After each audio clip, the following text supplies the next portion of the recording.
আজকে আমি ডিমের শাকের চচ্চড়ি বানাচ্ছি।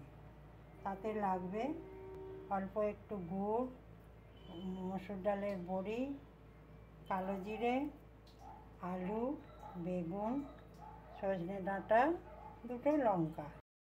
অল্প একটু তেল গরম করে কালো জিরেটা প্রথমে দেবেন, এরপরে দুটো লঙ্কা দেবেন। এবার ওই তেলে কাটা সবজিগুলো দিয়ে দেবো। অল্প ভেজে নিয়ে পাতাগুলো দিয়ে দিলাম। এবার একটু হলুদ, এবার একটু নুন,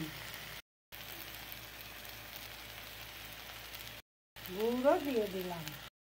এবার একটু সেদ্ধ হওয়ার জন্যে জলও দিয়ে দিলাম। ঢাকা দিয়ে কিছুক্ষণ সেদ্ধ করে নেব। তরকারিটা সেদ্ধ হয়ে যাবার পর ভাজা বড়ি গুঁড়ো করে ওপরে ছড়িয়ে দিলাম। এবার ডিমের শাক চচ্চড়িটা রেডি।